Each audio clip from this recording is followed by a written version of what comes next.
বিসমিল্লাহির রহমানির রহিম। সম্মানিত ভিউয়ার্স, আসসালামু আলাইকুম। প্রিয় ভিউয়ার্স, আপনারা দেখতে পাচ্ছেন যে গণপ্রজাতন্ত্রী বাংলাদেশ সরকারের কৃষি মন্ত্রণালয়ের অধীনস্থ বাংলাদেশ পাট গবেষণা ইনস্টিটিউটের সংস্থাপন শাখায় নিয়োগ বিজ্ঞপ্তি প্রকাশিত হয়েছে। তো আজকে আমরা এই ভিডিওতে আলোচনা করব এই নিয়োগ বিজ্ঞপ্তির পদগুলোতে কিভাবে আবেদন করতে পারবেন, আবেদনের পদ্ধতি, আবেদনের সময়সীমা, শিক্ষাগত যোগ্যতা সহ যাবতীয় বিষয়। তো ভিডিও শুরু করার পূর্বে আপনি যদি আমাদের অ্যাডভান্স হেল্প অনলাইন চ্যানেলটি এখনো সাবস্ক্রাইব করে না থাকেন, তাহলে সকল ধরনের সরকারি বেসরকারি ব্যাংক, বিমা, এনজিও, ফার্মা সহ সকল ধরনের চাকরির আপডেট সবার আগে পেতে আমাদের চ্যানেলটি সাবস্ক্রাইব করে সাথেই থাকুন। আর যদি ইতিমধ্যে সাবস্ক্রাইব করে থাকেন তাহলে আপনাদের অসংখ্য ধন্যবাদ। ভিডিও শুরু করা যাক। তো প্রথমে আমরা দেখতেছি যে উপসহকারী প্রকৌশলী মেশিন ডিজাইন অ্যান্ড ডেভেলপমেন্ট সেকশনে স্থায়ী 10ম গ্রেডের 16,000 থেকে 38,640 টাকার বেতন স্কেলের একটি পদ রয়েছে, একটি শূন্যপদ রয়েছে। এখানে আবেদন করার জন্য আপনার শিক্ষাগত যোগ্যতা লাগবে।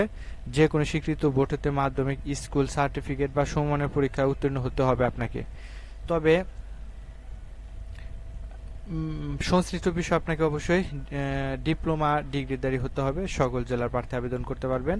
এরপর আমরা দেখি বৈজ্ঞানিক সহকারী স্থায়ী পদ 13তম গ্রেড, বেতন স্কেল 11,000 থেকে 26,590 টাকা। তো এখানে শূন্যপদ রয়েছে 4টি। আপনাকে আবেদনের জন্য আপনার যে সকল শিক্ষাগত যোগ্যতা লাগবে তা হলো কমপক্ষে দ্বিতীয় বিভাগে বিএসসি পাস থাকতে হবে, বয়ন প্রকৌশলীতে ডিপ্লোমা থাকতে হবে অথবা প্রকৌশলীতে ডিপ্লোমা থাকতে হবে। তবে 2 বছর অভিজ্ঞতা সহ বয়ন কোর্সে আপনাকে সার্টিফিকেটধারী হতে হবে। এখানে যে সকল জেলা প্রার্থী আবেদন করতে পারেন, সকল জেলার প্রার্থীগণ এখানে আবেদন করতে পারেন। এরপর 3 নাম্বার আছে জুনিয়র মাঠ সহকারী, এটি স্থায়ী পদ, গ্রেড হলো 14, বেতন স্কেল 10,200 টাকা থেকে 24,680 টাকা। এখানে পদ সংখ্যা হলো 12টি এবং শিক্ষাগত যোগ্যতা আপনার লাগবে কৃষি ডিপ্লোমা, কৃষি সনদ অথবা এসএসসি কৃষি ডিপ্লোমাদারদেরকে অগ্রাধিকার দেওয়া হবে। এখানে আপনি যদি কৃষি ডিপ্লোমা করেন সেই ক্ষেত্রে আপনি আবেদন করতে পারবেন, অথবা আপনি যদি ইন্টারমিডিয়েট বা এসএসসি পাস থাকেন তবে আপনার কৃষি অপশনাল কৃষি আপনাকে থাকতে হবে, সেক্ষেত্রে আপনি আবেদন করতে পারবেন। প্রথমে দেখে নেই যে যে সকল জেলা আবেদন করতে পারবেন। এই নিম্নোক্ত পদগুলোতে যে সকল জেলার প্রার্থী আবেদন করতে পারবেন: ঢাকা, গাজীপুর, মানিকগঞ্জ, নারায়ণগঞ্জ, কিশোরগঞ্জ, টাঙ্গাইল, ময়মনসিংহ, জামালপুর, চট্টগ্রাম, বান্দরবান, কক্সবাজার, ব্রাহ্মণবাড়িয়া, কুমিল্লা, খাগড়াছড়ি, ফেনী, নোয়াখালী, রাঙ্গামাটি, রাজশাহী, জয়পুরহাট, পাবনা, নওগাঁ, নাটোর, নবাবগঞ্জ, বগুড়া, দিনাজপুর, কুড়িগ্রাম, ঠাকুরগাঁ, খুলনা, যশোর, ঝিনাইদহ, বাগেরহাট, চুয়াডাঙ্গা, মেহেরপুর, বরিশাল, ভোলা, পিরোজপুর, পটুয়াখালী, সিলেট, মৌলভীবাজার, সুনামগঞ্জ এবং হবিগঞ্জ। তবে এতিম ও শারীরিক প্রতিবন্ধীদের ক্ষেত্রে সকল জেলার প্রার্থী এখানে আবেদন করতে পারবেন। তো এরপর আছে দেখুন উচ্চমান সহকারী, এটি পদটি হলো স্থায়ী পদ, আপনার গ্রেড হলো 14, বেতন স্কেল 10,200 টাকা থেকে 24,680 টাকা। এখানে পদ সংখ্যা রয়েছে 3টি এবং শিক্ষাগত যোগ্যতা আপনি যে কোনো বিষয়ে গ্র্যাজুয়েট, ডিগ্রি, অনার্স, মাস্টার্স থাকলেই হবে। তবে মিনিমাম আপনাকে ডিগ্রি পাস বা গ্র্যাজুয়েট হতে হবে, স্নাতক পাস হতে হবে। 5 নম্বরে দেওয়া আছে দেখুন উচ্চমান সহকারী কাম কম্পিউটার ক্যাশিয়ার, এখানে কাম ক্যাশিয়ার বলা হয়েছে, পদটি হলো স্থায়ী পদ। এখানে বেতন স্কেল হবে 10,200 টাকা থেকে 24,680 টাকা। তো গ্রেড হবে 14, আপনার শূন্যপদ হলো একটি। শিক্ষাগত যোগ্যতা আপনি গ্র্যাজুয়েট হতে হবে, গ্র্যাজুয়েট বা স্নাতক হলে আপনি আবেদন করতে পারবেন। এরপর 6 নম্বরে দেখুন স্টোর কিপার, এটি একটি স্থায়ী পদ এবং গ্রেড হলো 14, বেতন স্কেল হলো 10,200 টাকাতে 24,680 টাকা। পদ সংখ্যা একটি এবং আপনার যে কোনো বিষয়ে স্নাতক বা সমমানের ডিগ্রি থাকতে হবে। 7 নাম্বার 60 মুদ্রাক্ষরিক কাম কম্পিউটার অপারেটর, স্থায়ী পদ, গ্রেড হলো 14, বেতন স্কেল হলো 10,200 টাকাতে 24,680 টাকা। এখানে আপনার শূন্যপদ রয়েছে 3টি এবং আপনার যে সকল যোগ্যতা লাগবে তা হলো 60 লিপিতে ইংরেজি ও বাংলা যথাক্রমে 60 ও 40 শব্দের গতিসম্পন্ন এবং মুদ্রাক্ষরিক ইংরেজি ও বাংলা যথাক্রমে 30 ও 25 শব্দের গতিসম্পন্ন এসএসসি পাস থাকতে হবে। এরপর আমরা আসি 8 নাম্বার গুদাম রক্ষক।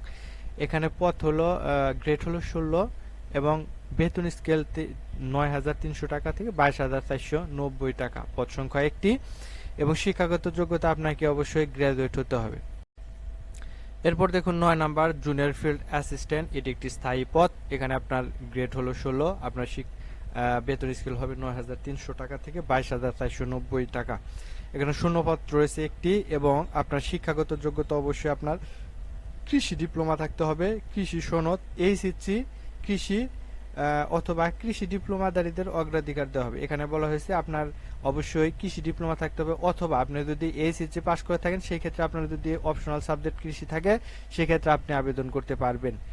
আর ১০ নাম্বার হলো জুনিয়র ফিল্ড অ্যাসিস্ট্যান্ট অস্থায়ী পদ, এটি একটি অস্থায়ী পদ। এটার গ্রেড হলো ১৬, আপনার বেতন স্কেল হবে ৯,৩০০ টাকা থেকে ২২,৪৯০ টাকা।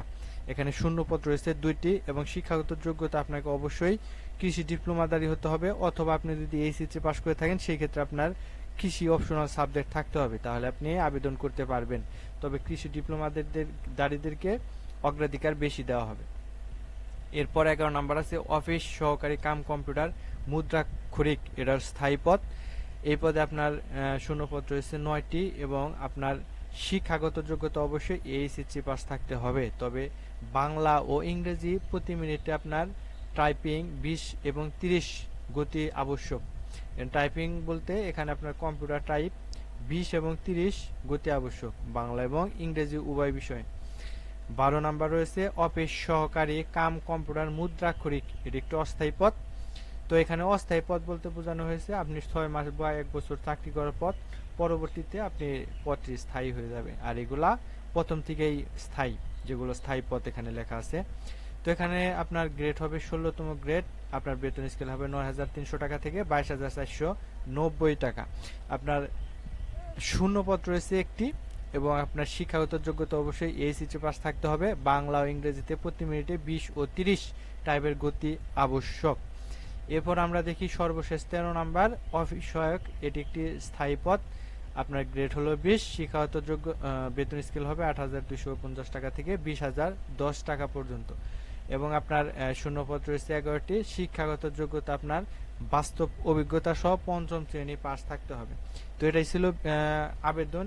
এবং আরেকটি কথা বলে নেই, আবেদনের শেষ সময় কিন্তু ৮ জুলাই ২০২৪ তারিখ।